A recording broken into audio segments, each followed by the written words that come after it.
Kalau kita sering melihat medsos, betapa sedih kita melihat rumah tangga. Ada orang yang 6 tahun pacaran. Waktu pacaran, Masya Allah, segalanya kata perempuan, dialah yang terbaik dalam hidupku. Kata lelakinya, dia adalah bidadari yang dikirim ke dunia untukku. Baru 1 tahun menikah, saling menghina lagi di medsos. Kenapa? Karena mereka hanya bermodalkan cinta dan pekerjaan. Ada yang lamar anaknya, apa kerjanya? Ada yang lamar anaknya, kau suka dia? Tidak cukup itu modal. Maka dia harus punya modal ilmu pengetahuan dalam berumah tangga. Orang dulu tidak sarjana, orang dulu tidak doktor, tidak jenderal dalam berumah tangga, tapi anaknya bisa jadi jenderal. Anaknya bisa jadi doktor, anaknya bisa jadi profesor. Berarti ada yang masalah dalam mendidik rumah tangga kita. Tidak cukup hanya ekonomi. Yang paling penting adalah pengetahuan. Tidak cukup pengetahuan tentang berumah tangga. Tapi yang paling penting adalah ilmu agama. Kalau rumah tangga tanpa agama, bisa jadi rumahnya mewah, bisa jadi harta berlimpah, tapi tidak ada sakinah. Apa itu sakinah? Ketentraman jiwa. Maka pada kesempatan ini izinkan saya menyampaikan beberapa poin-poin bekal untuk Adinda Akbar dan Safa. Mudah-mudahan rumah tangganya nanti kelak sakinah, mawaddah, warahmah. Amin. Yang pertama, kemarin di Sulawesi Selatan heboh. Kenapa? Ada beberapa pengantin batal. Kenapa? Banjir. Sudah siap pengantin, sudah siap uang panai, sudah siap kedua belah pihak, datang banjir mengacaukan. Tak jadi menikah. Reschedule. Dan sampai sekarang katanya belum dipastikan. Kenapa? Banjir belum surut. Kata pejabat, bukan banjir, itu genangan air. Terserahlah kau apa yang kau bilang. Nah, Adinda, Akbar dan Safa, alhamdulillah. Kamu alhamdulillah belum menikah saja sudah seperti ini bahagianya. Baru lamaran. Tanya itu bapak ibumu. Apa begini waktu lamaran? Pak Jenderal begini waktu lamaran? Enggak. Pak Haji begini waktu lamaran? Enggak. Bayangkan dek. Maka bersyukur. Alhamdulillah. Baru lamaran sudah bahagia begini. Masya Allah. Coba lihat. Apalagi. Ada orang. Masya Allah. Belum. Sudah menikah. Sudah ada anaknya. Enggak punya rumah. Saya yakin Akbar dan Safa sudah siap rumahnya. Maka kita bersyukur. Alhamdulillahi Rabbil Alamin. Tapi apakah kemewahan seperti ini jaminan kebahagiaan? Tidak. Kalau tidak ada iman, tidak. Dalam rumah tangga kalau tidak ada iman, percaya tidak akan kutemukan yang namanya sakinah. Kadangkala kita selalu merasa rezeki itu, nikmat itu hanya duit. Ibu-ibu yang cantik-cantik ini, saya mau tanya ibu. Ibu, saya kasih iPhone 16. 1 tera mau enggak? Gratis ibu. Mau? Betul. Betul. Tapi saya kasih, begitu saya kasih ibu langsung tuli. Mana yang mau tadi? Mana yang mau? Apa? Berarti yang mahal bukan telinga. Bukan handphone, bukan jaringan. Apa? Telinga. Hebatnya lagi di telinga, ada sensornya. Dia bisa bedakan mana istri, mana sekretaris. Iya toh? Masya Allah. Adinda Akbar. Mau saya kasih handphone, kamera paling cantik, paling bagus. Mau? Pasti mau, gratis. Tapi begitu saya kasih langsung buta. Nggak ada gunanya.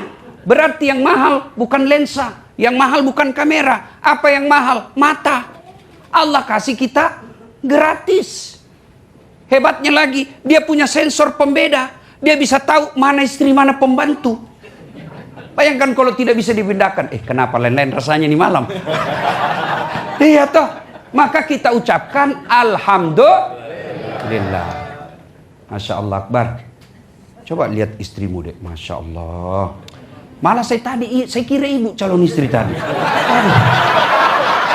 Bener bu. Cantik pula. Masya Allah. Bener. Begitu saya dengar MC akan datang calon. Oh bukan ini rupanya calon. Masya Allah. Dek Akbar, keluarga cantik kau dapat. Masya Allah. kau lihat itu istrimu deh, mata lengkap, gigi asli, telinga lengkap, Masya Allah. Coba kalau disuruh bayar itu, nggak cukup duit. Coba lihat gigi, nggak tahu adakah dokter di sini. Katanya itu dokter gigi kalau dipasang yang paten, bukan yang dibuka-buka, yang paten paling murah katanya 23 juta. Coba, itu berapa giginya? Atas bawah 32. Jadi tidak ada artinya itu yang tadi kau bawa-bawa itu dibanding anaknya orang. Masya Allah.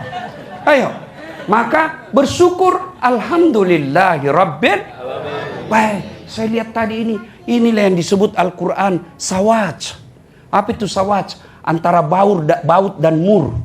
Sawaj itu artinya pasangan. Coba, Masya Allah. Adinda Safa, kau lihat suamimu. Saya lihat tadi waktu baru ketik, saya kira artis India. Cakep juga, Masya Allah. Ya, bohong bapak kalau tidak mengatakan Akbar cakep. Tapi ketahuilah, cantik cakep bukan modal kebahagiaan dalam rumah tangga. Kenapa? Cantik cakep ada batasnya. Ya, coba tanya Prof. Sanso Ngandro. Hakim Agung yang ada di tempat ini. Mana lebih cantik istri bapak waktu pengantin dengan sekarang? Bapak bohong kalau bilang cantik sekarang. Artinya apa? Cantik ada batasnya. Cantik ada batasnya. Iya, masih cantik sekarang. Tapi tiba-tiba kena stroke tahun depan. Kira-kira masih cantik kalau sudah bengkok muka gini. Maka pertahankan kecantikan itu dengan iman. Tanpa iman semua akan sia-sia. Ya, pertama selalu ucapkan Alhamdulillahi Rabbil Alamin. Ibu-ibu dalam rumah tangga itu dia pejabat. Ada dalam Quran. Raja malah gelarnya. Rumahnya dilapisi dengan emas. Sampai sekarang masih dikejar kekayaannya di Mesir. Punya pasukan, gagah berani, gagah cakep. Tapi tidak punya iman. Allah hinakan dia. Siapa? Fir'aun laknatullah alaih. Sampai Allah hinakan Fir'aun dalam rumah tangganya. Allah hinakan laknat Fir'aun, haram masuk surga. Itu dalam Quran. Satu manusia yang diharamkan masuk surga, Fir'aun. Kalau kita Pak masih 50-50. Ada harapan masuk surga, ada harapan masuk neraka. Fir'aun sudah diponis haram masuk surga. Apa cukup sampai di situ? Tidak. Allah laknat Fir'aun. Mana buktinya? Sampai sekarang tidak ada yang suka itu Fir'aun. Mana ada manusia? Bapak mau kasih nama anak Fir'aun? Tidak ada Pak. Iya toh? Jangankan kasih nama, dituju aja Fir'aun kita marah. Padahal itu Fir'aun elektabilitasnya tertinggi di dunia. Asal dia punya agama pasti kenal itu Fir'aun. Tapi karena tidak punya iman dalam rumah tangganya, Allah laknat. Sebaliknya ada rumah tangga yang hina menurut ekonomi. Dia adalah budak, namanya Masyita. Tukang sisir Pak, hebatnya itu Fir'aun. Ada yang khusus ngantar handuknya.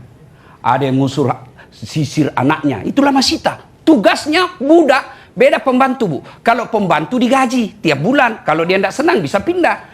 Tapi namanya budak hamba sahaya itu hak milik. Sama handphone. Mau dibakar, mau dibanting. Namanya hak milik. Itulah Masyita. Budak. Tapi punya iman. Allah muliakan dia satu keluarga. Dibakar, direbus hidup-hidup dari anaknya, suaminya. Sampai Masyita sendiri. Mempertahankan La ilaha illallah. Allah muliakan Masyita. Ketika Nabi Isra Mi'raj. Ada bau harum beliau cium. Ya Jibril, bau apa ini? Arwah para nabi? Bukan. Arwah para rasul? Bukan.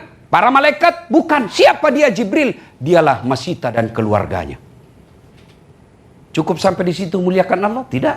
Sampai sekarang berapa banyak perempuan pakai nama Masyita. Karena iman. Adindaku berdua, jaga iman baik-baik. Jaga iman. Kalau tidak ada iman dalam rumah tangga, mustahil kau bisa temukan kebahagiaan sakinah mawaddah warahmah. Nah sekarang bagaimana cara melihara iman? Satu, sering dengar dakwah. Handphone dengan dakwah ibarat handphone dengan cas, iman dengan hati. Dakwah dengan hati, dakwah dengan iman ibarat handphone dengan cas. Ibu-ibu punya handphone? Punya handphone? Kalau ibu pakai terus handphonenya kenapa? Habis baterainya, lowbat. Kalau lowbat masih bisa dipakai? Enggak, meskipun HP-nya iPhone terbaru, pulsanya unlimited, kuotanya tak terbatas, tapi enggak ada baterainya. Bisa pakai, bisa pakai lempar. Iya toh? Itulah iman. Kalau tidak pernah dengar dakwah, mati imanmu. Ada, tapi tidak ada fungsinya. Itu yang bahasa Quran. Punya mata, tidak bisa melihat. Punya telinga, tidak bisa mendengar. Punya hati, tidak bisa merasa. Maka dindaku berdua, dengar dakwah. Kalau kau cinta lagu pop, kalau kau cinta lagu jazz, mestinya cintamu juga dengar dakwah seperti cintamu dengar lagu. Caranya Ustaz, kalau tidak sempat ikut pengajian, buka YouTube-nya Das Atlatik. Ada di situ nasihat pernikahan, nasihat buat suami, nasihat buat istri. Ada. Ya? Nah, iman. Yang kedua, adindaku berdua untuk menjaga iman ini dalam rumah tangga kelak, berteman dengan orang-orang soleh. Nabi mengilustrasikan, kalau kau bersahabat dengan penjual parfum, kalau kau tidak dapat parfumnya, kau dapat bau harumnya. Ya toh? Kalau kau berteman dengan pandai besi, kalau kau tidak dapat apinya, kau dapat bara panasnya. Maka adindaku berdua, mulai sekarang, pilih-pilih teman. Boleh teman selebriti? Boleh. Tapi jangan semua selebriti. Harus juga ada ulama kau temani.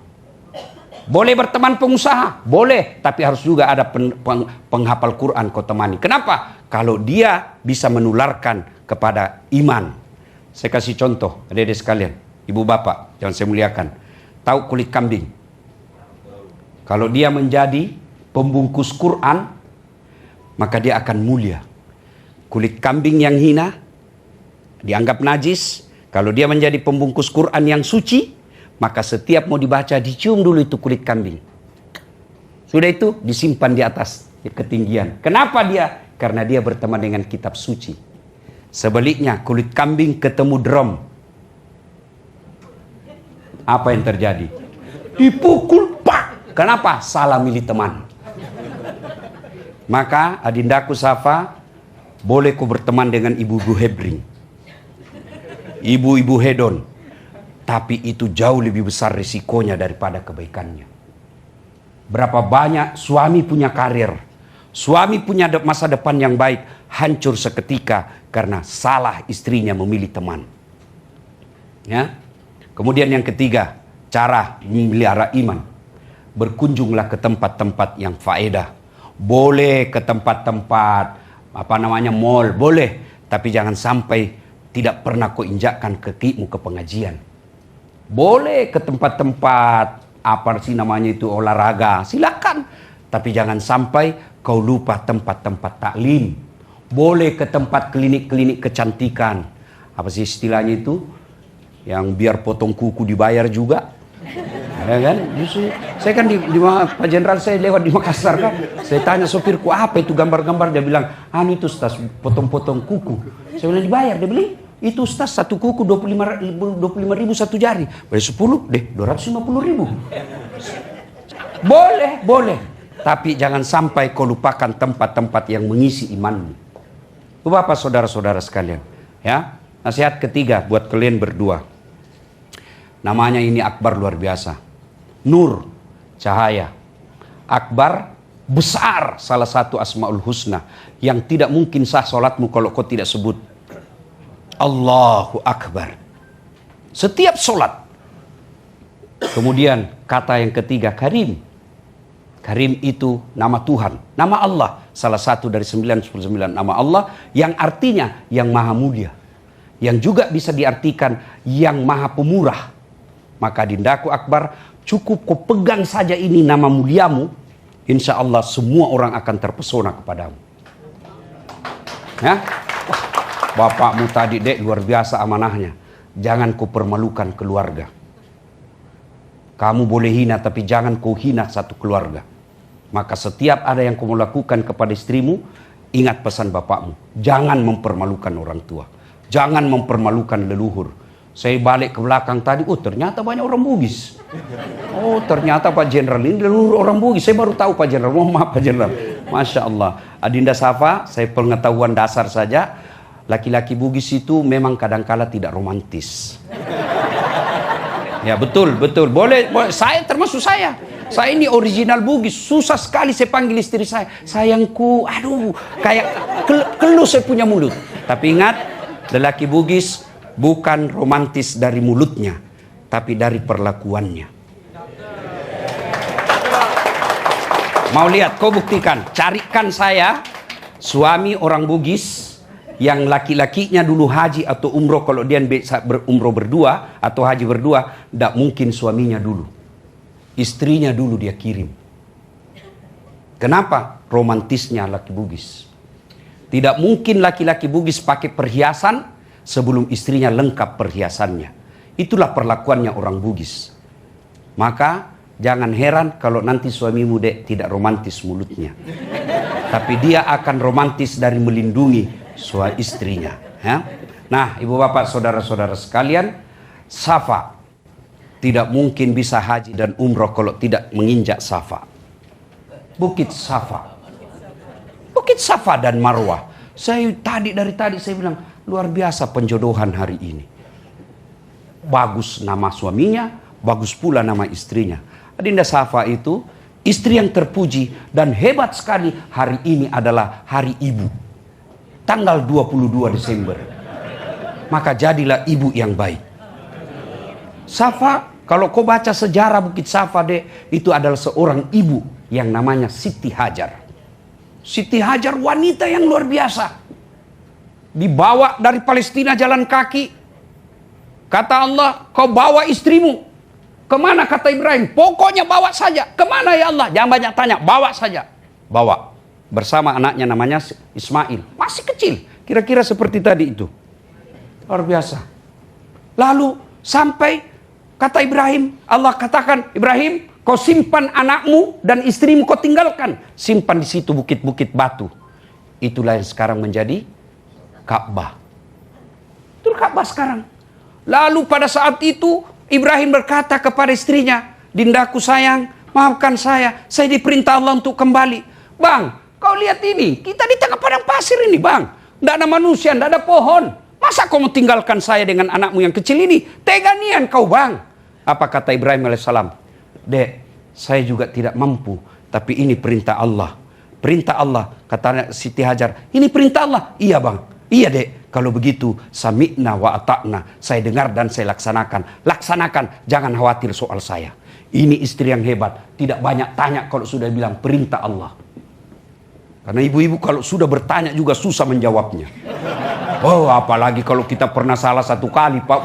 Diingat terus, Pak, sampai mati. Saya bilang sama istri saya, memang ini perempuan ahli sejarah. Aduh, kesalahan kita yang 5 tahun dia ungkap lagi. Sudah dijelaskan, dia bilang, itu dulu. Saya bilang, kan sudah selesai 5 tahun dia. Pokoknya, kalau dia sudah bilang pokoknya, lebih kita diam, Pak. Maka, Akbar, pengetahuan dasar, perempuan itu Allah fitrahkan ahli sejarah. Maka tolong jangan kau bikin sejarah. Kalau kau bikin sejarah dikejar kau sampai hari kiamat. Ya? Nah, apa Siti Hajar katakan? Ibrahim, maafkan saya dek, saya tinggalkan kau. Tega dia kau. Ini perintah Allah sayangku. Apa kata Siti Hajar? Pergilah bang.